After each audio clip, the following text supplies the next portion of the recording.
Glória a Jesus. Nós convidamos a nossa evangelista Elidiane para estar ministrando esta noite.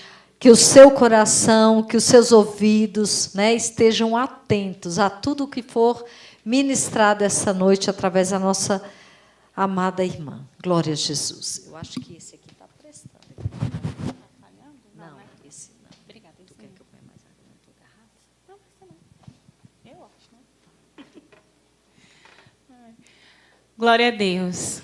Eu saúdo os irmãos com a paz do Senhor. Amém? Estamos felizes, mais um dia na casa do Senhor, tendo a oportunidade de aprendermos um pouco mais com Ele, porque essa é a vida do cristão, a caminhada do cristão, prosseguir e conhecer ao Senhor cada vez mais. E graças a Deus a nossa igreja é bem empenhada nessa área. E hoje nós vamos falar sobre uma pessoa muito especial. Eu tenho certeza que todos vocês já conhecem parte da história, se não ela toda. E nós vamos falar um pouquinho sobre Daniel. Daniel, um homem de Deus. A Bíblia diz que ele era muito amado do Senhor. E hoje nós vamos aprender um pouco com o Senhor através da vida deste homem. Amém? E eu convido os irmãos a abrirem a palavra do Senhor lá no livro de Daniel, no capítulo 10, versículo 11. Daniel, nós vamos ler só esse versículo, mas mantenha aí a sua Bíblia aberta, porque nós vamos dar uma passeada em alguns outros versículos deste livro, tá bom? Daniel, obrigada, amada. Daniel, capítulo 10, versículo 11. Que diz assim. Todos acharam? Amém. Que diz assim. Eis que certa mão me tocou, sacudiu-me e pôs-me sobre os meus joelhos e as palmas das minhas mãos. Esse foi o 10. E ele me disse, Daniel, homem muito amado, está atento às palavras que vou te dizer. Levanta-te sobre os teus pés, porque eis que eu sou enviado. Ao falar ele comigo esta palavra, eu me pus de pé, tremendo. Mas nesse versículo, o que me chama a atenção é essa primeira parte.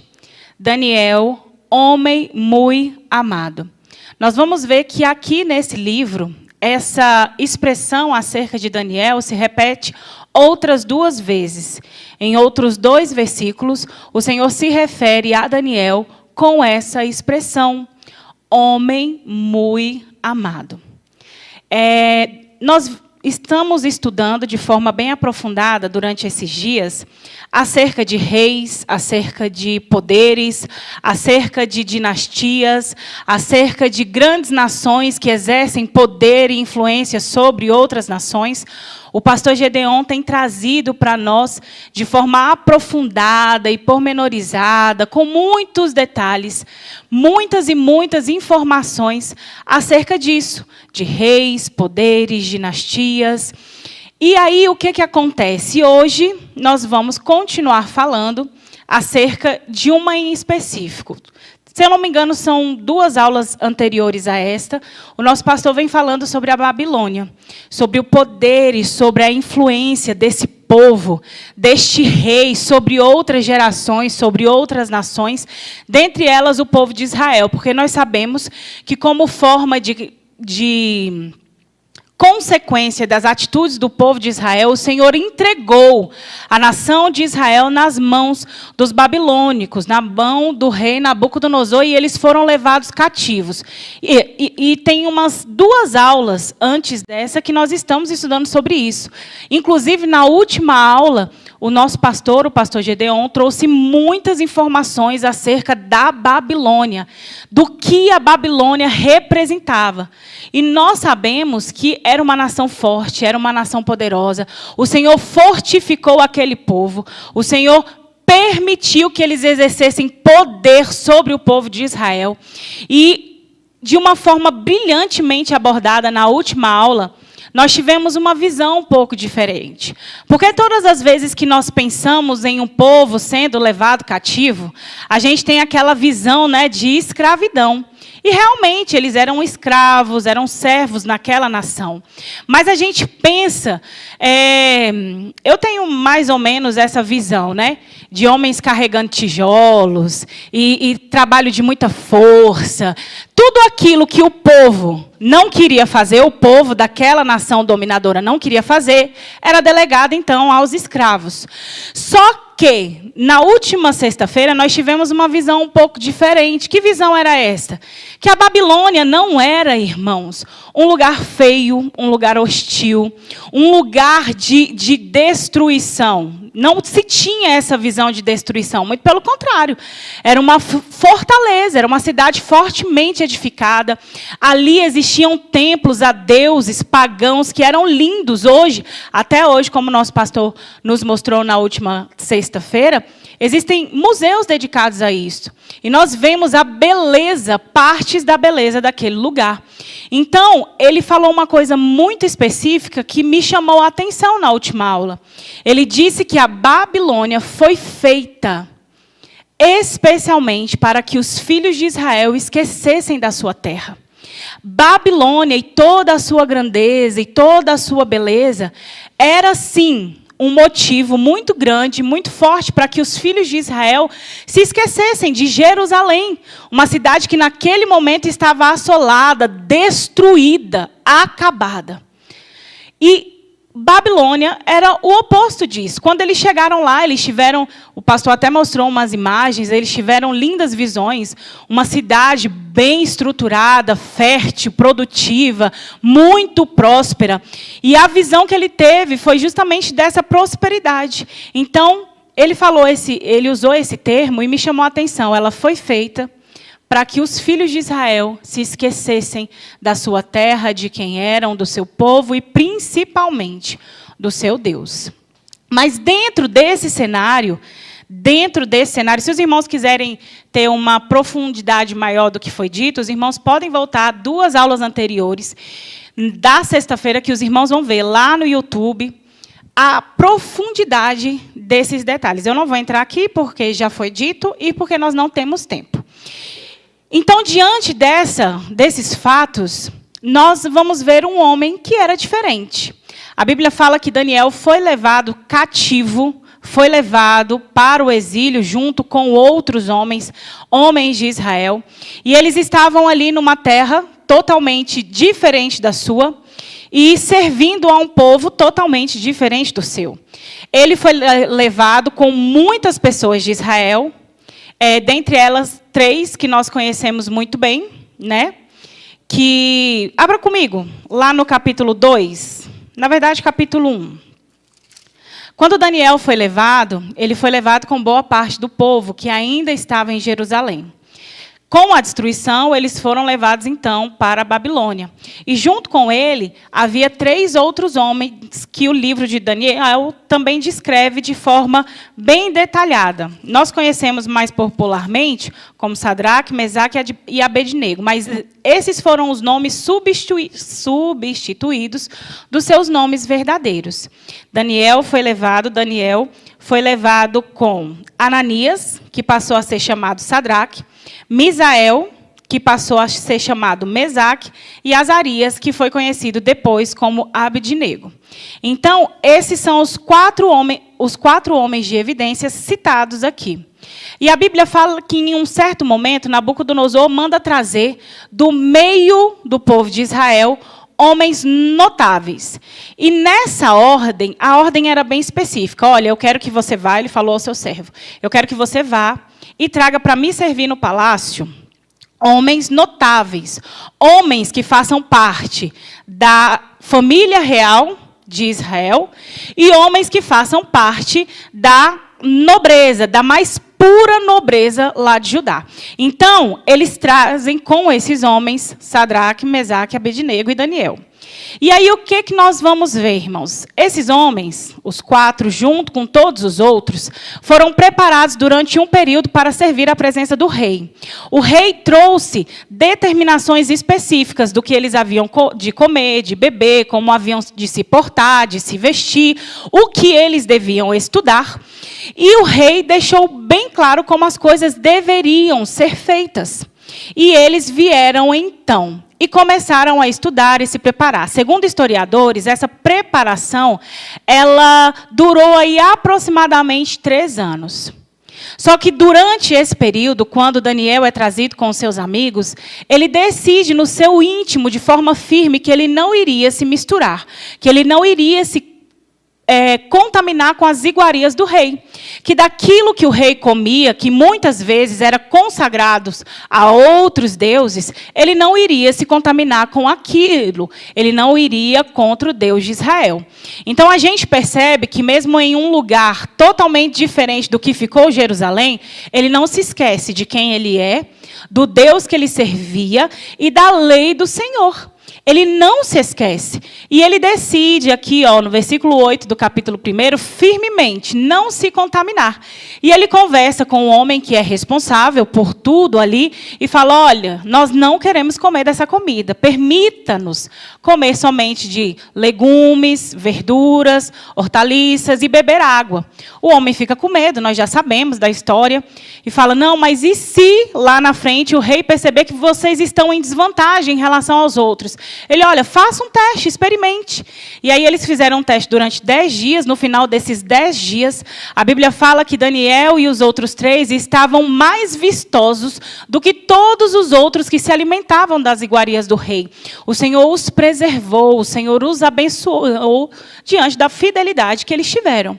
E um pouco mais adiante, eles seguem, o homem alimenta-o só com isso, e a história vai seguindo, o tempo vai passando, e quando finalmente eles são levados à presença do rei, a Bíblia diz que o rei se admira daqueles homens, porque o Senhor concede a eles inteligência, conhecimento, sabedoria, aos 4.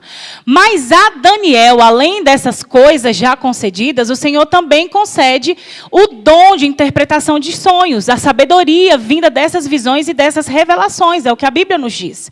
E aí, quando eles se apresentam diante do rei, o rei fica pasmado, porque de tudo que o rei perguntava, eles sabiam de forma excelente. E eles foram medidos 10 vezes mais doutos do que todos os outros. E assim eles começam a ser introduzidos à presença do rei e a servirem naquele lugar. E a gente percebe que o Senhor, ele tem soberania sobre todas as coisas. Nada foge ao controle do Senhor. Quando eu leio essas narrativas, é como se eu visse o próprio Deus movendo todas as coisas e colocando cada coisa no seu devido lugar. Porque o Senhor vê o que nós não vemos e ele pode fazer o que nós não podemos. E aí Daniel vai crescendo naquele lugar. Até que um dia, no capítulo 2, nós sabemos que o rei tem um sonho, ele sonha e se esquece do sonho.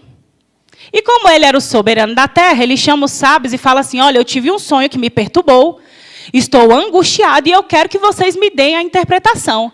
E aí os sábios, os feiticeiros dos caldeus falam, Senhor, nos conte o sonho, que nós vamos te dar essa interpretação. Aí Nabucodonosor fala, olha, não, assim é muito fácil. Eu quero que vocês me contem o sonho que eu tive e me deem a interpretação. E aí eles vão tentando ganhar tempo, só que chega um momento que o rei percebe e chama eles e fala assim, olha, eu estou percebendo a estratégia de vocês.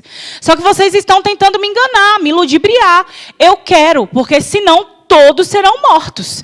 Essa era a sentença. Até que a notícia chega a Daniel, quando eles vão ao encontro de Daniel, porque Daniel fazia parte desses sábios, e eles vão ao encontro de Daniel para cumprir a sentença do rei. E aí Daniel pede que o leve à presença do rei, e lá ele conversa com o rei e fala, Senhor, me dê um tempo, que eu vou te trazer a interpretação. E assim o rei faz, permite, Daniel volta e conversa com os seus amigos, conversa com eles e fala, olha, está acontecendo isso, isso, isso, a sentença é essa e nós precisamos orar e nos humilhar diante do Senhor, para que o Senhor nos conceda o livramento que precisamos. E assim eles fazem, irmãos. Eles oram, eles suplicam, eles pedem a Deus. E o Senhor dá a Daniel a revelação desse sonho. Depois disso, Daniel, antes mesmo de ir à presença do rei, a Bíblia fala que Daniel adora ao Senhor. Daniel agradece ao Senhor pela dádiva recebida. E Daniel fala o seguinte, capítulo 2, versículo 20. Está escrito assim: disse Daniel: seja bendito o nome de Deus de eternidade a eternidade, porque Ele é sabedor, e Ele é sabedoria e poder. É Ele quem manda o tempo e as estações, remove reis e estabelece reis. Ele dá sabedoria aos sábios e entendimento aos inteligentes. Ele revela o profundo e o escondido. Conhece o que está em trevas, e com Ele mora a luz. A ti, Deus de meus pais, eu te rendo graças e te rendo louvor, porque me deste sabedoria e poder. E agora me fizeste saber o que te pedimos, porque nos fizeste saber este caso do rei. E aí ele chega na presença do rei e fala: olha, rei. E aí ele descreve o sonho. Nós sabemos que é o sonho referente à estátua que tinha cabeça de ouro, não é verdade? Que tinha peito e braços de prata, que tinha ventre de bronze e que tinha partes dos seus pés de ferro e de barro. E ele conta, ele descreve ali todo o sonho para Nabucodonosor. E mais que o sonho, ele dá a interpretação. Ele fala que a cabeça de ouro era o rei Nabucodonosor, que após ele viria um outro menor que ele, depois um outro ainda menor, depois um outro ainda menor. E mais, ele fala sobre a simbologia de cada um desses metais, desses componentes, e do barro também. Não para por aí, irmãos. A Bíblia conta, então, que ele fala que a pedra que o rei vê se mover do céu contra a estátua sem mão humana, ele fala que seria um outro reino, que nós sabemos que é o reino do nosso Senhor, que este viria e seria maior que todos os outros. Ele despedaçaria todos os outros, e que esse reino jamais seria removido. Ele cresceria e se tornaria como uma montanha. O que era uma pedra seria uma grande montanha, e esse reino jamais passaria. Ele seria eterno em poder. E aí o que acontece, irmãos? A partir daí, Daniel anda um pouco mais em direção à grandeza.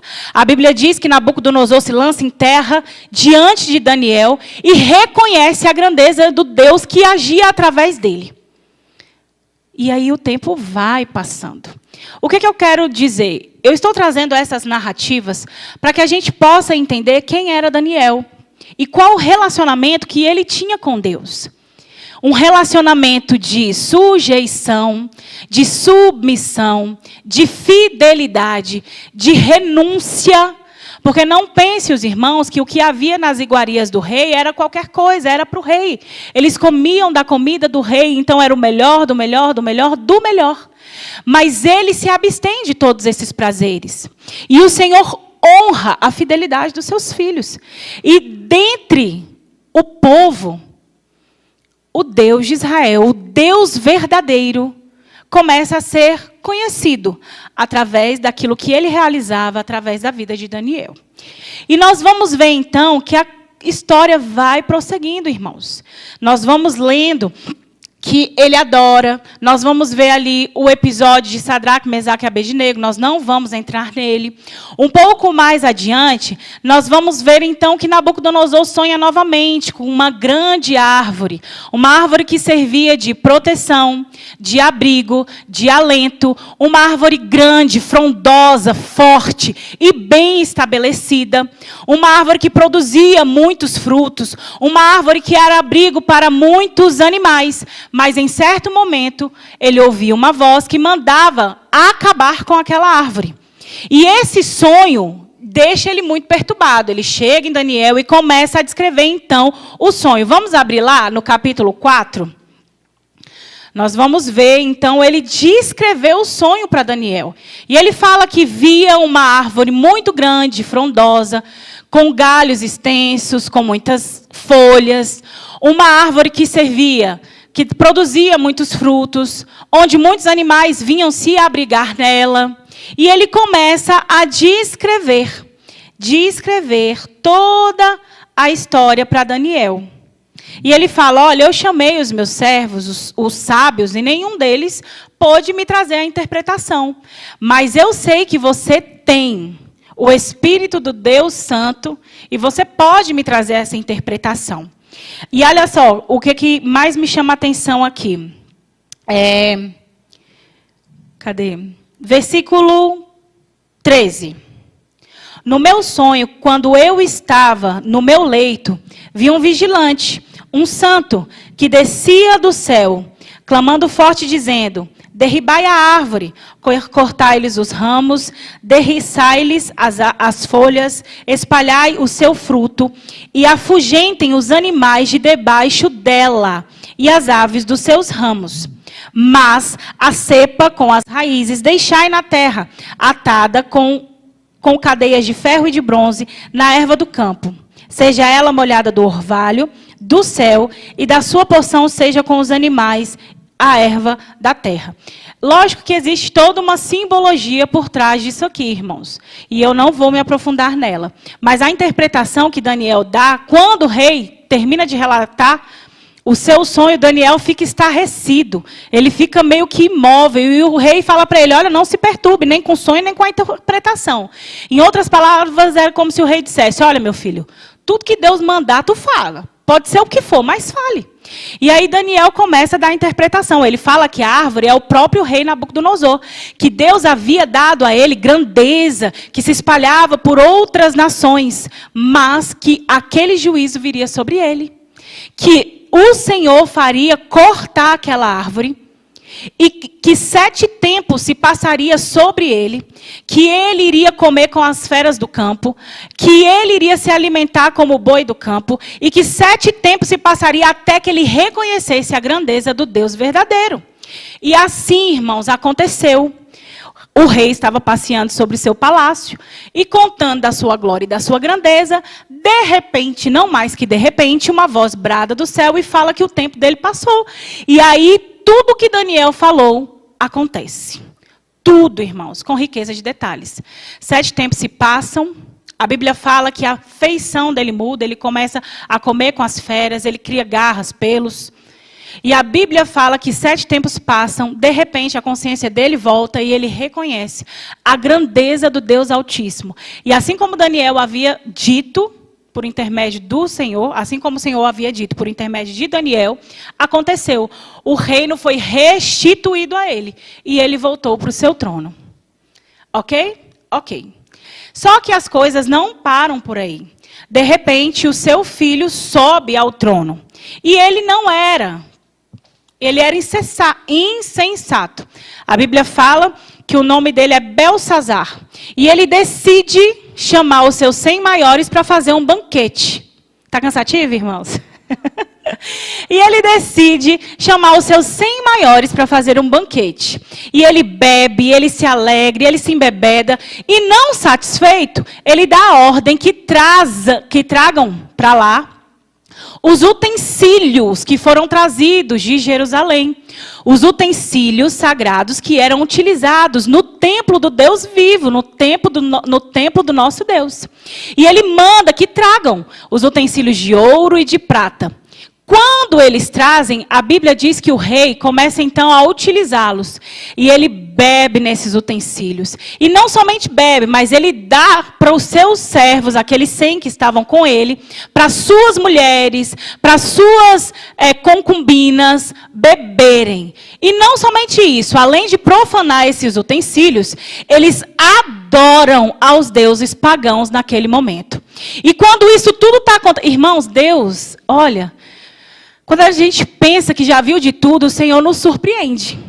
Deus, ele é fantástico, ele é maravilhoso. É uma grandeza que nós não conseguimos alcançar. E aí, o furdunço acontecendo, de repente, aparecem dedos. Dedos como de uma mão. E esses dedos, que não se via mão, não se via corpo, não era uma pessoa quem estava escrevendo, eram dedos, irmãos. Começa a escrever diante daquele rei algumas palavras. E a Bíblia diz que as carnes do rei ficam moles. Os seus joelhos começam a bater um no outro. Ele estava aterrorizado. E não somente ele, mas todos os outros que ali estavam. E a Bíblia diz então que ele chama os sábios e ninguém consegue ler o que estava escrito e nem trazer a interpretação. E aí a sua mãe, a rainha mãe, vira para ele e fala: olha, no tempo do seu pai, tinha um homem que é muito conhecido. O nome dele é Beltesazar, Daniel, que foi trazido com os cativos de Judá. E esse homem tem o espírito dos deuses santos. Eles falavam dessa forma. E esse homem conhece, ele vai conseguir interpretar. Manda chamar que ele vai conseguir.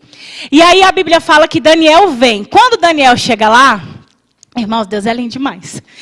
E aí quando Daniel chega lá, irmãos, Daniel olha para o que está escrito na parede. E aí todo mundo aterrorizado. O Senhor dá o entendimento a Daniel do que estava se passando. E aí Daniel começa a falar. Olha só, irmãos, o que Daniel fala. Capítulo 5, versículo 17. Ai, Jesus. Então respondeu Daniel e disse, na presença do rei. Na verdade, olha só, o rei tinha prometido para Daniel que daria a ele muitos presentes. Muitos presentes. Ai, Jesus. Olha só o que está dizendo aqui, ó. É isso? É isso. E aí, versículo 17, diz assim. Então respondeu Daniel e disse na presença do rei. Os teus presentes fiquem contigo. Olha, eu não quero nada. Os teus presentes fiquem contigo. E dá os teus prêmios a outrem. Todavia, lerei ao rei a escritura e lhe farei saber a interpretação. Ó rei, Deus o Altíssimo deu a Nabucodonosor teu pai o reino e grandeza e glória e majestade. Por causa da grandeza que lhe deu, povos, nações e homens e toda língua tremiam e temiam diante dele. Matava quem queria e deixava com vida quem queria. Exaltava a quem queria e abatia. Quando, porém, o seu coração se elevou e o seu espírito se tornou soberbo e arrogante, foi derribado do seu trono real e passou dele a sua glória. Foi expulso dentre os filhos dos homens, e o seu coração foi feito semelhante ao dos animais, e a sua morada foi com os jumentos monteses. Deram-lhe de comer a erva como aos bois, e do orvalho do céu foi molhado o seu corpo, até que conheceu que o Deus, o Altíssimo, tem domínio sobre todo o reino dos homens, e a quem quer constituir sobre ele. Tu, Beltesazar, que és filho, não humilhaste o teu coração, ainda que sabias de tudo isso. E te levantaste contra o Senhor dos céus, pois foram trazidos os utensílios da casa dele perante ti. E tu e os teus grandes, e as tuas mulheres, e as tuas concubinas, bebestes vinho neles. Além disto, estes louvores aos deuses de prata e de ouro, e de bronze, e de ferro, e de madeira, e de pedra, que não veem, nem ouvem, nem sabem, mas Deus, em cuja mão está a tua vida, e todos os teus caminhos, a ele não glorificastes. Então, da parte dele, foi enviada aquela mão que traçou esta escritura. Esta, pois, é a escritura que se traçou. Mene, Mene, Tekel e Parsim. Esta é a interpretação daquilo. Mene, contou Deus o teu reino e deu cabo dele. Tekel, pesado foste na balança e achastes em falta. Pérez, dividido foi o teu reino e dados aos medos e aos persas. Então, ele mandou que se fizesse, que cumprisse o que ele tinha prometido com Daniel. Então, é desse homem que nós estamos falando, irmãos. homem que mesmo no momento do exílio, longe da sua terra, longe da sua tradição, longe daquelas referências que talvez pudessem formar a sua identidade, as suas características pessoais, dentro de um lugar extremamente sedutor, ludibriador, enganador, se manteve firme e fiel a Deus em todo o tempo. Mas isto não é o principal na vida de Daniel. Essas são só apenas consequências. Consequências de quê, irmão? De uma vida com Deus. De uma vida de intimidade, de comunhão com Deus. Todos esses feitos que nós narramos, nós vamos ver que nos próximos capítulos existem feitos ainda mais assombrosos. Mas todos esses feitos são consequências de uma realidade que Daniel nutria e estabelecia dia após dia diante de Deus. Era resultado da comunhão e da intimidade que Daniel tinha com o Deus Altíssimo. Nós vamos ver então a importância de uma prática que ele tinha como hábito, que foi o diferencial na vida de Daniel, a ponto de Deus olhar para ele, na verdade, a ponto de Deus se referir a ele por 3 vezes como homem muito amado. Que prática é essa, irmãos? A oração. A oração. Eu andei por tudo isso para nós chegarmos num ponto bem determinante da vida de Daniel, que é a oração. Nós vamos ver no próximo capítulo, capítulo 6, que Daniel se destaca a ponto, irmãos, de chamar atenção e despertar ódio. A Bíblia fala que na verdade, historiadores contam que provavelmente por volta dos 20 anos, ele ascendeu como um tipo de governador ali na Babilônia. E que ele passou por 6 reinados, 6 dinastias babilônicas e 2 persas. Então, ele ficou aproximadamente, segundo esses mesmos historiadores, aproximadamente 70 anos servindo ali, naquele lugar. E aí a Bíblia diz, então, que em um certo ponto da vida de Daniel, ele, servindo ao rei Dário, a Bíblia fala que o rei decide estipular 121, se eu não me engano, está aqui no capítulo 6, 121 sátrapas. Era como se fossem governadores, digamos assim, que o ajudariam a reger o reino, para que ele não fosse atingido em nada. É como se fossem líderes estabelecidos por ele, para que pudesse ajudar na regência desse reino. Dentre esses 121, ele elegeu 3 como príncipes. E dentre esses 3 estava quem? Daniel. E a Bíblia fala, então, que Daniel se destaca mesmo ali entre os príncipes. E ele desperta inveja, ele desperta ódio por parte daqueles outros. E a Bíblia diz, então, que eles começam a procurar alguma coisa que pudessem usar para acusar Daniel. Só que eles procuram e não acham. Olha só o que eles dizem bem aqui, capítulo 6. Vamos lá. Capítulo 3, versículo 4, diz assim: Então os presidentes e os sátrapas procuravam ocasião para acusar a Daniel a respeito do reino, mas não puderam achá-las, nem culpa alguma, nem nada, porque ele era fiel. E não achava nele erro algum e nem culpa. Então eles começaram a dizer, se aqui no reino a gente não acha nada, a gente tem que começar a observar os costumes dele.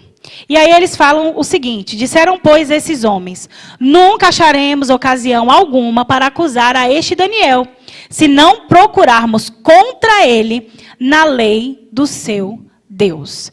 Então eles olharam, eles examinaram todo o proceder de Daniel e viram que ele era justo, que nele não havia culpa, não havia nada que pudesse apontar o dedo e dizer ele. Então ele falou, olha, se aqui a gente não encontra nada, vamos começar a observar qual é a prática dele diante da lei do Deus dele. E aí eles observaram um hábito peculiar de Daniel. O que é um hábito, irmãos? Um hábito é um costume gerado em nós por meio da repetição. Sabe quando a gente faz uma coisa muitas e muitas e muitas e muitas vezes e aquilo se torna um hábito? Sabe? Quando se torna parte de nós e nós sentimos a necessidade de reproduzir aquele hábito, mesmo que de forma inconsciente. E isso acontece comigo e com você, não só com coisas boas, não só com hábitos bons, mas também com hábitos ruins. Hábitos ruins. Então, existem coisas, atitudes que nós temos, coisas que fazemos, que nós repetimos tanto que aquilo ali se torna um hábito. E nós reproduzimos essas práticas até de forma inconsciente. Quer ver um hábito ruim? A mentira. Quer ver um hábito ruim? A falta de pontualidade. Um hábito ruim? Uma alimentação desregrada. Um hábito bom, exercício físico, alimentação saudável, estudar, ler, coisas assim. E quando a gente repete muito essas coisas, elas se tornam um hábito. E elas fazem parte de quem nós somos, das nossas características. E eu, particularmente, acho que é muito mais difícil abandonarmos hábitos ruins do que criarmos bons hábitos.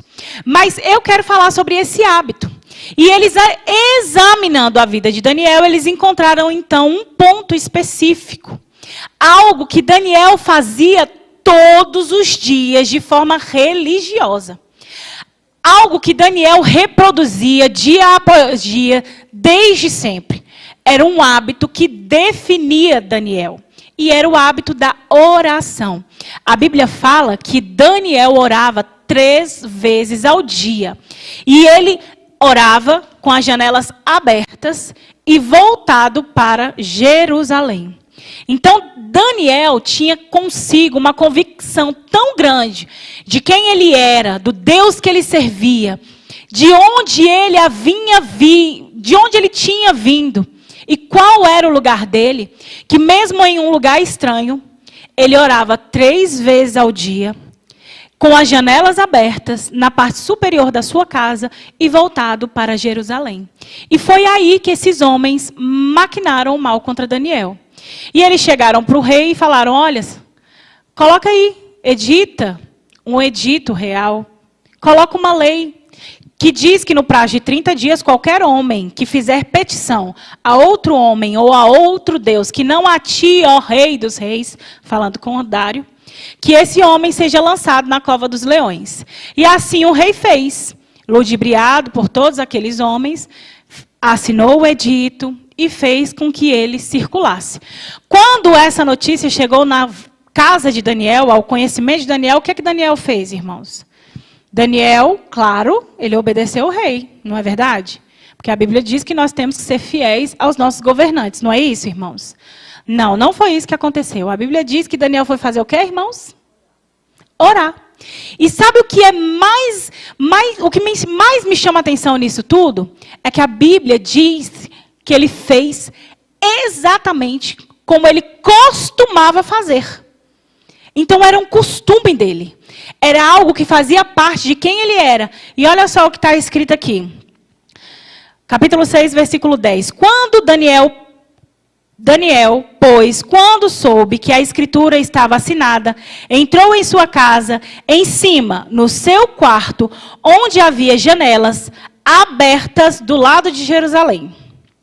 3 vezes por dia se punha de joelhos e orava e dava graças diante de Deus, como costumava fazer. Esse era um hábito de Daniel, fazia parte de quem ele era. Era mais do que uma prática, não era só a prática de orar, mas ele costumava fazer. E ele não se intimidou. Ele não se intimidou diante da perseguição. Ele não negou o seu Deus. Ele não voltou atrás. Ele não fechou as janelas para que ninguém visse. Ele não deixou de orar, muito pelo contrário, ele fez como ele costumava fazer.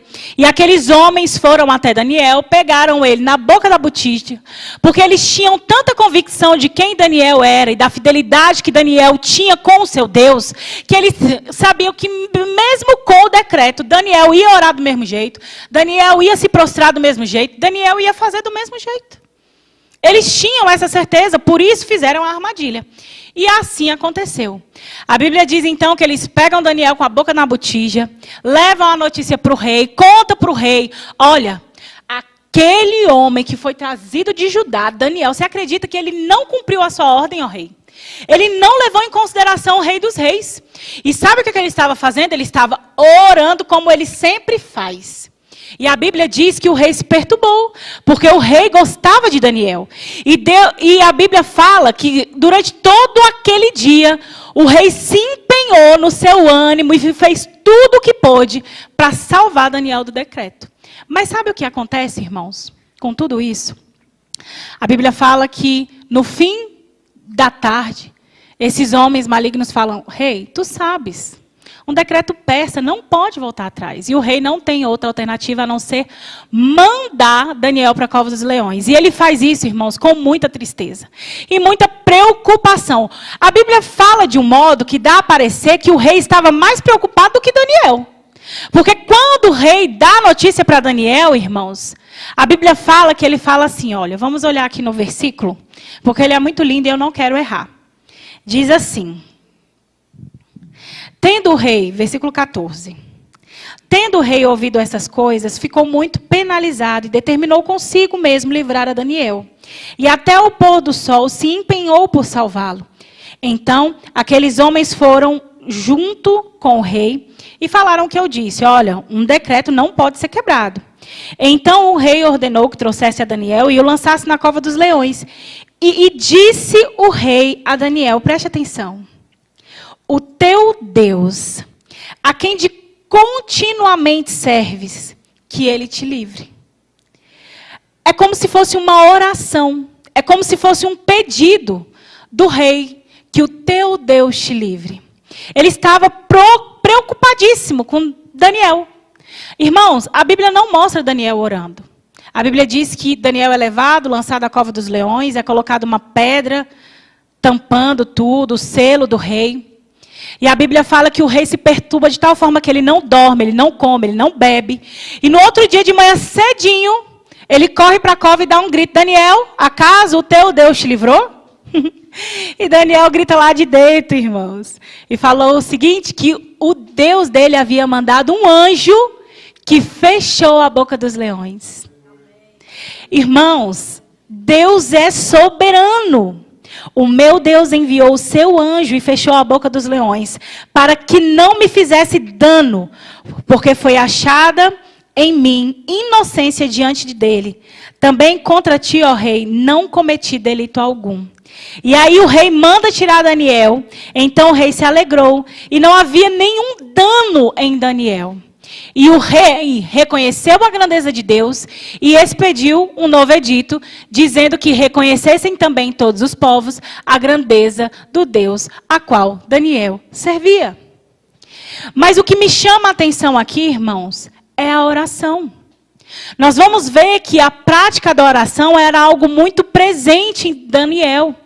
E não só em momentos difíceis, mas em todo o tempo, a fidelidade dele se mantinha intacta.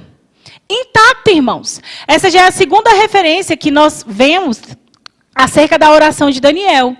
E existe uma oração de Daniel que para mim é extremamente comovente e poderosa, que é a oração que nós vamos encontrar no capítulo 9. Uma oração que Daniel faz diante de Deus, reconhecendo todos os pecados dele e de toda a nação de Israel. A Bíblia fala que ele confessa toda a iniquidade, toda a sujeira, todo o pecado, toda a imundícia, toda a rebeldia da casa de Israel. Ele fala com os seus lábios e ele pede perdão não somente por ele, mas pelos reis, pelos seus pais, pelos seus antepassados. Ele reconhece diante de Deus a sua sujeira, a sua malícia, e com ela a sujeira da casa de Israel, quando não deu ouvido aos profetas, quando não obedeceu aos mandamentos e à lei do Senhor, quando se inclinou perante outros deuses, quando se misturou com nações pagãs. Então ali no capítulo 9... a Bíblia fala que Daniel rasga o seu coração diante de Deus. E ele chora amargamente, abundantemente, pelos seus pecados e pelo pecado da nação de Israel. Abra comigo no capítulo 9. Nós vamos ver o seguinte. E aí, junto com o princípio da oração, vem um outro princípio muito importante, que eu também quero evidenciar para os irmãos. E diz assim, versículo 2. Capítulo 9, versículo 2. No primeiro ano do seu reinado, que era o reinado de Dário, no primeiro ano do seu reinado, eu, Daniel, entendi pelos livros que o número dos anos que faltava, que falara o Senhor ao profeta Jeremias, que havia de durar a assolação de Jerusalém, era 70 anos. Voltei o rosto ao Senhor Deus para buscar em oração e súplicas, com jejum, pano de saco e cinzas. Orei ao Senhor meu Deus, confessei e disse. E aí, irmãos, vale a pena os irmãos lerem todo o capítulo 9. A Bíblia fala o que eu já disse, irmãos, que ele se rasga diante de Deus. E ele chegou a esse entendimento como, irmãos? Lendo. Como ele chegou a esse entendimento? Lendo as Escrituras. Lendo as Escrituras das quais ele tinha acesso até aquele momento. Ele leu o livro e ele entendeu que o tempo que Deus havia determinado para a assolação de Jerusalém, por intermédio do profeta Jeremias, era de 70 anos. E ali, irmãos, ele se prostra diante de Deus. E ele confessa os seus pecados em oração. E os pecados de toda a nação. E mais que isso, irmãos, ele pede a Deus misericórdia por ele e por todos os de Israel. Por todos os da nação de Israel. Ele clama a Deus por perdão, por misericórdia. E se arrepende dos seus pecados. Irmãos, isso é muito lindo. Olha só, aí nós chegamos onde, em um, dos versículos que eu até anotei aqui, para eu não esquecer. E aí no capítulo 9, depois de toda essa oração de confissão, de arrependimento, de pedido de perdão, de intercessão por misericórdia perante a Deus, por ele mesmo e pelo povo, o Senhor no versículo 23 chama ele de homem muito amado. E o Senhor deixa bem claro, vamos lá para o versículo 23 diz assim. Melhor, vamos começar do 21. Falava ainda na oração, quando o homem Gabriel, que eu tinha observado na minha visão ao princípio, veio rapidamente voando e me tocou à hora do sacrifício da tarde. Ele queria instruir-me, falou comigo e disse, Daniel, agora sai para fazer-te entender o sentido da visão. No princípio das tuas súplicas, saiu ordem, e eu vim para tu declarar, porque és muito amado. Considera, pois, as coisas e entende a visão. Então, essa foi a primeira vez que o Senhor se refere a ele como um homem muito amado. E foi por consequência de quê? Da oração, irmãos. Daniel tinha prazer em orar. Não era apenas um checklist que ele ia marcar. Não era uma tarefa que ele precisava colocar o ok no fim do dia. Não era apenas um encontro obrigatório como ir à escola, por exemplo. Para um adolescente é quase que um martírio. Não era isso. Daniel tinha prazer em orar, em falar com o Senhor.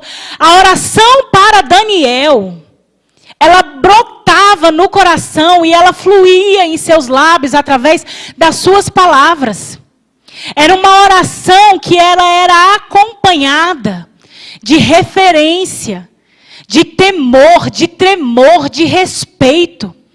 Era uma oração onde Daniel reconhecia a majestade de Deus, o seu poder, o seu domínio. Todas as vezes que ele se referia a Deus, ele falava: ó Deus verdadeiro, altíssimo, grandioso. Todas as vezes que ele ia falar com alguém acerca do seu Deus, eram esses termos que ele usava. Então ele tinha prazer nesta oração, neste hábito. Era algo que satisfazia Daniel em todo o tempo. A gente percebe isso. E Deus tinha tanto prazer na companhia de Daniel, que quando ele começou a orar, de pronto a resposta veio. De pronto, irmãos. E nós vamos ver no capítulo 10 algo ainda mais impressionante. Algo mais impressionante. O Senhor tinha prazer em ouvir Daniel, porque o coração de Daniel tinha prazer em estar na presença do Senhor. Não era uma obrigação, era um privilégio. A ponto dele arriscar a sua vida. Se fosse só uma obrigação, talvez ele tivesse fechado a janela, não tivesse orado naquele dia, disfarçado de algum modo. Mas era um privilégio tão grande se prostrar diante do Deus Altíssimo, que ele não teve a sua vida por preciosa. Era algo genuíno, era algo verdadeiro. Era algo que movia o coração de Deus. E quando nós chegamos aqui, no capítulo 10, nós pulamos alguns capítulos, porque a simbologia é bem complexa, bem extensa. E como o nosso foco hoje é falar sobre a oração, eu não conseguiria conectar as coisas. Então, nós pulamos o capítulo 7 e o capítulo 8, onde o Senhor deu a Daniel algumas visões que aconteceriam nos fins dos tempos. Se os irmãos quiserem, os irmãos podem voltar e ler. Eu acredito que o nosso pastor vai abordar isso no momento propício, mas para nós, que o objetivo é falar sobre o que a oração representava para Daniel, não cabia eu me aprofundar nesses versículos, nesses capítulos. Mas aqui no capítulo 10, nós vamos ver uma outra visão que o Senhor dá a ele. E essa eu gostaria de conversar com os irmãos de forma um pouco pormenorizada. Eu não vou entrar na simbologia em si, mas na consequência da oração e o que ela produz no homem. Vamos lá, capítulo 10. No 3º ano de Ciro, rei da Pérsia, foi revelada uma palavra a Daniel, cujo nome é Beltesazar. A palavra era verdadeira e envolvia grande conflito. Ele entendeu a palavra e teve inteligência da visão. O Senhor concedeu isso a ele. Naqueles dias, eu, Daniel, pranteei durante 3 semanas. Manjar desejável não comi. Nem carne, nem vinho entraram na minha boca. Nem me ungi com óleo algum. Até que se passaram as 3 semanas. 3 semanas. No dia 24 do 1º mês, estando eu à borda do grande rio Tigre, levantei os olhos e olhei, e eis um homem vestido de linho, cujos ombros estavam cingidos de ouro puro de Ufaz. O seu corpo era como berilo, o seu rosto como um relâmpago, os seus olhos como tochas de fogo, os seus braços, os seus pés brilhavam como bronze polido. A sua voz, a voz das suas palavras era como o estrondo de muita gente. Olha a visão que esse homem teve. Só eu, Daniel, tive aquela visão. Os homens que estavam comigo nada viram. Não obstante, caiu sobre eles grande terror, e fugiram e se esconderam. Fiquei, pois, eu só, e contemplei essa grande visão, e não restou força em mim. O meu rosto mudou de cor e desfigurou-se, e não tive força alguma. Contudo, ouvi a voz das suas palavras e ouvindo caí sem sentidos, rosto em terra. Eis que certa mão me tocou, sacudiu-me e pôs-me sobre os meus joelhos e as palmas das minhas mãos. Foi o que nós lemos no começo. Ele me disse: Daniel, homem muito amado, segunda vez, está atento às palavras que vou te dizer, levanta-te sobre os teus pés, porque eis que te sou enviado. Ao falar ele comigo esta palavra, eu me pus em pé, glória a Deus, tremendo. Então me disse: não temas, Daniel, porque desde o primeiro dia, irmãos, ele ficou 3 semanas. 3 semanas. Ele não comia, nada desejável. Ele ficou 3 semanas prostrado diante do Senhor. Então me disse: não temas, Daniel, porque desde o primeiro dia que aplicaste o coração a compreender. Aplicaste o coração a compreender. Compreender o que, irmãos? O que ele estava analisando lá no capítulo 9? As Escrituras. Aplicaste o coração a compreender e a humilhar-te perante o teu Deus. Foram ouvidas as tuas palavras, e por causa das tuas palavras é que eu vim. Por causa das tuas palavras é que eu vim. Mas o príncipe do reino da Pérsia, que me resistiu por 21 dias, porém Miguel, um dos primeiros príncipes, veio para ajudar-me, e eu obtive vitória sobre os reis da Pérsia. Agora vim para fazer-te entender o que há de suceder ao teu povo nos últimos dias, porque a visão se refere a dias ainda distantes. Ao falar ele comigo essas palavras, dirigi o olhar para a terra e me calei. E eis que, como semelhança do Filho do Homem, me tocou os lábios. Então passei a falar e disse àquele que estava diante de mim: meu Senhor, por causa da visão me sobrevieram dores e não me ficou força alguma. Como, pois, pode o servo do meu Senhor falar com o meu Senhor? Porque quanto a mim, não me resta força alguma, nem fôlego ficou em mim. Então tornou a me tocar aquele semelhante a um homem e me fortaleceu. E disse: não temas, homem muito amado, Pai seja contigo, sê forte, sê forte. Irmãos, a Bíblia diz que quando ele começou a buscar a Deus por entendimento e por misericórdia, quando ele se humilhou, foi no primeiro dia, irmãos, foi instantaneamente. Quando o Senhor começou a ouvir as palavras daquele homem, o Senhor enviou a resposta que ele necessitava. Foi no momento, irmãos. Foi no momento. E o assunto tinha um teor tão importante que potestades malignas foram interceptar a mensagem nas regiões celestiais e durante 21 dias houve batalha. Porque eles queriam impedir que a resposta chegasse. E aí o Senhor envia Miguel e dá a vitória. E a resposta chega. Ele teve que esperar, irmãos. Mas não porque a resposta demorou, o Senhor mandou imediatamente. Isso é um privilégio só para quem tem comunhão genuína com Deus. Irmãos, eu confesso que a oração é uma área onde eu preciso me esmerar mais e mais e mais e mais e mais. E enquanto eu estudava essa palavra, eu lamentei profundamente não ter tempo para estudar mais. Porque é algo muito rico, irmãos. São detalhes que nós precisamos nos aprofundar para entender qual a mensagem verdadeira que o Senhor tem para nós. E quando nós observamos isso, olha, foi por conta das tuas palavras que eu vim. Irmãos, foi de imediato que o Senhor mandou. Isso não é para qualquer um, irmãos. Isso é para quem tem prazer na presença do Senhor.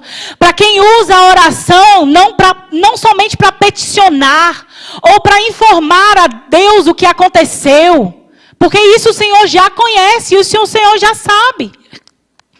Isso é um privilégio para quem não usa as palavras como vãs repetições.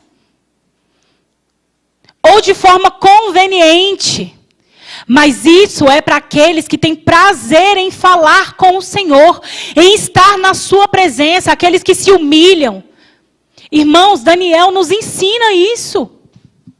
Que nós não podemos deixar que as situações nos impeçam de cumprir aquilo que temos que cumprir. Ele estava em um lugar distante, nós conhecemos a história, irmãos. Hoje nós vivemos em uma sociedade que em alguns pontos pode sim ser assemelhada às práticas da Babilônia. Hoje todo mundo serve a Deus. Hoje todo mundo conhece a Deus. Esse Deus é um Deus de amor e aceita a todos de forma indiscriminada. Ok. A Bíblia fala que Deus não faz distinção. Que Deus não discrimina. Mas a Bíblia fala que o Senhor produz mudança naquelas pessoas que estão nele. O Senhor produz novidade de vida. É inevitável que quando temos um contato constante com o Senhor, o velho homem morre. E nasce um novo homem segundo o coração de Deus. Isso é inevitável. E nós não podemos deixar que as perseguições terrenas, que as coisas agradáveis e aprazíveis terrenas, que as coisas que nos despertam desejos, que não correspondem com a vontade do Senhor, nós não podemos deixar que essas coisas nos afastem de Deus. E nós só vamos conseguir essa comunhão, essa conexão constante e inquebrável. Nós só vamos conseguir tornar a oração como parte da nossa essência, como era da essência de Daniel. A oração forjava o ser de Daniel, não o estar. A oração compunha o ser, a essência de Daniel, e não o estado dele, de acordo com as situações que ele vivia. A oração fazia parte de quem ele era, da sua identidade com o dele. É por isso que, independente da situação onde ele estava inserido, o Senhor se manifestava. O nome do Senhor era engrandecido. E todas as coisas que Daniel fazia, ele fazia para a glória do nome do Senhor. Somente por meio do pilar da oração e da palavra é que nós vamos entender essas coisas. E nos vai ser possível manter um relacionamento constante, puro, genuíno, desinteressado. Irmãos, Daniel reconhecia em todo o tempo a grandeza do Senhor. Quando ele se prostrava diante de Deus, eu duvido, irmãos, eu não consigo imaginar na minha cabeça limitada, Daniel chamar Deus de você. Não consigo entender isso, irmãos. Na minha cabeça não passa. Daniel chamando Deus de você. Por exemplo, a Izinha é advogada, não é, Izinha? Glória a Deus, aleluia, o Senhor é bom. Também. Quando nós estamos na frente de um juiz, alguém chama ele de você? É excelência, não é? E assim vai. Eu não consigo imaginar Daniel chamando Deus de você, irmãos. Ele tinha diante de Deus uma oração reverente, cheia de temor e respeito. Ele amava a Deus por quem Deus era, e ele reconhecia quem ele era diante de Deus. E isso fica evidenciado, irmãos. Do mesmo jeito que é evidente o cuidado que Deus tinha na vida desse homem. O cuidado que Deus tinha com Daniel. O zelo que Deus tinha com ele, irmãos. Isso é evidente, isso é evidente. E isso nos mostra que se nós nutrirmos um costume, um hábito de oração fervorosa, cheia de fé, temor, respeito, reverência diante de Deus. Irmãos, pode ser que no primeiro dia as palavras não saiam como a gente imagina. Ou pode ser que a gente tenha dificuldade em falar. Porque quando nós não temos costume com algo, às vezes nos parece estranho. Mas com o passar do tempo e a repetição, lembra que eu falei que o hábito é algo que nós repetimos e repetimos e repetimos e repetimos, e ele se torna tão parte de nós que às vezes a gente faz sem nem perceber. A oração precisa ser assim na nossa vida. O Senhor precisa nos olhar e falar assim: a Elidiane ora, Mas ela não ora por interesse. Como diz a palavra, ela não ora pelos seus vãos desejos. Mas ela tem prazer em falar comigo. E mesmo nos dias que a Elidiane não consegue orar, ela tem prazer em estar prostrada diante de mim e me ouvir falar. A oração é vital, irmãos, para nós. O ser humano, ele sente necessidade de comunicação. Necessidade de comunicação. Não é à toa que mesmo nos momentos em que a gente se sente mais só, a gente fala. Nem que seja sozinho, tecnicamente. Mas a gente fala. Irmão, se nós temos essa necessidade, por que não estabelecer comunicação com o autor e consumador da nossa fé? Com o Rei dos Reis, com aquele que rege todas as coisas. Com aquele que mesmo no momento de dificuldade, na cova dos leões ou no exílio, ele está conosco. Porque o povo de Israel estava exilado como consequência da sua rebeldia. Mas ainda no exílio o Senhor estava com ele e o Senhor se manifestava. Ainda ali o Senhor agia. E através dos seus fiéis o nome do Senhor era conhecido e glorificado. Irmãos, isso não é só para Daniel. Não. Isso é para mim, isso é para você. Só que a diferença é... Existe um ditado bem antigo que diz: muita oração, muito poder. Pouca oração e nenhuma oração, nenhum poder, irmãos. Nenhum poder. Deus tem compromisso com quem tem compromisso com Ele.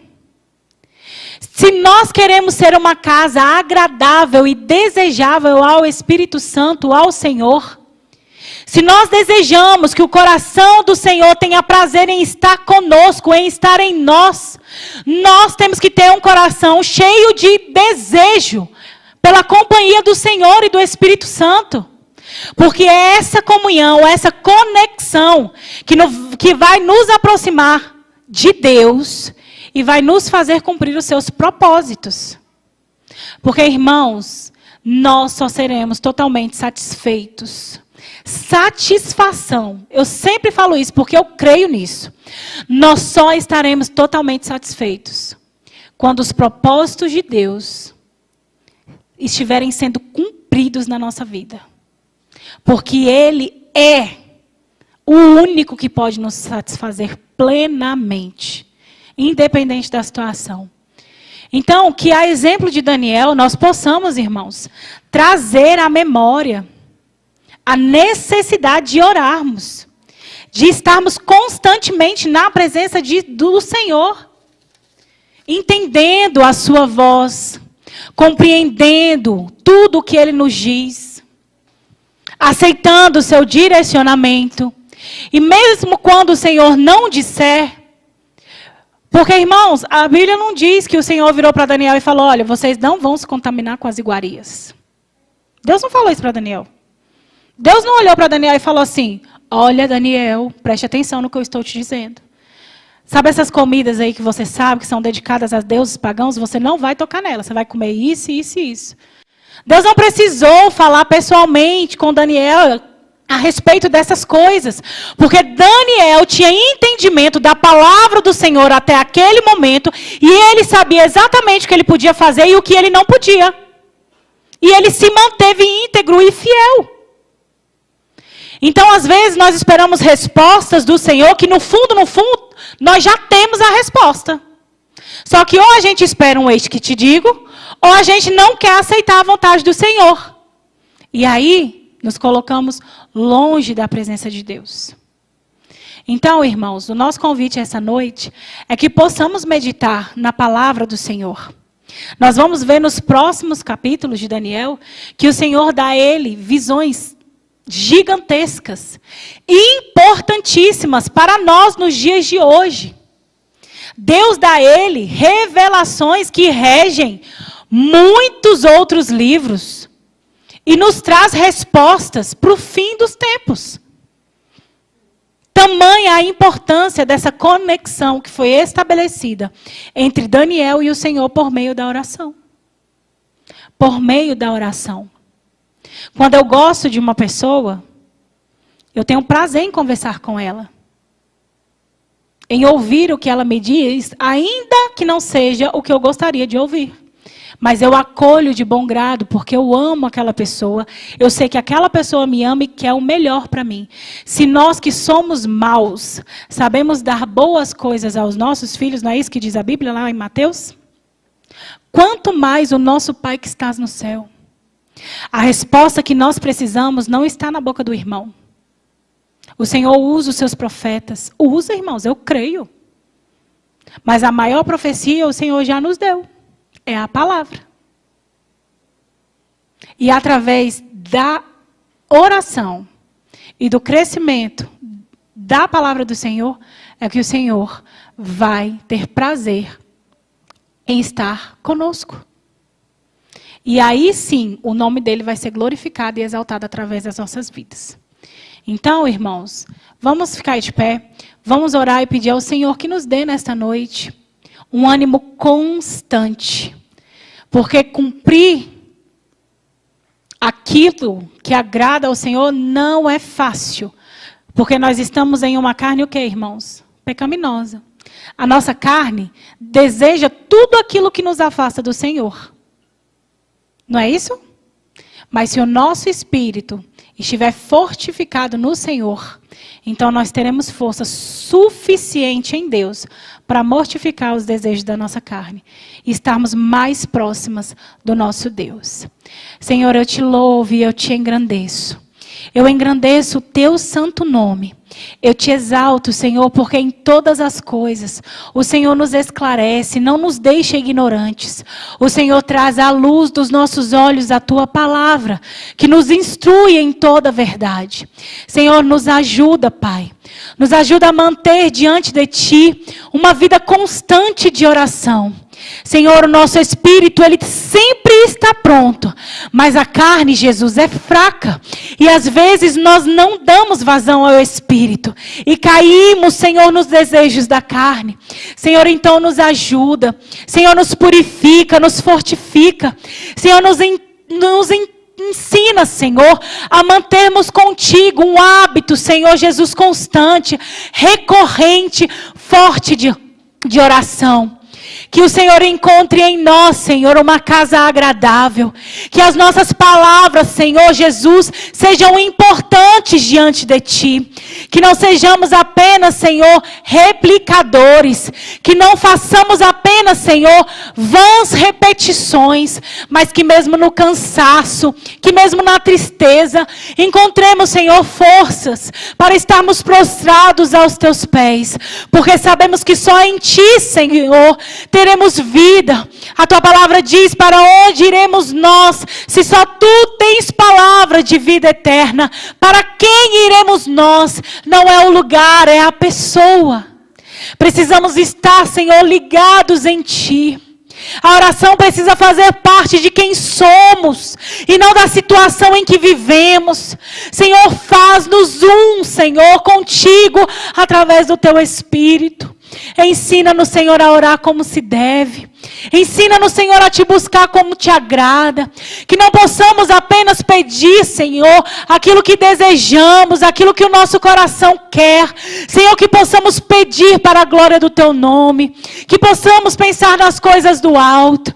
E que possamos viver, Senhor, e cumprir os teus propósitos para a glória do teu nome em todo o tempo.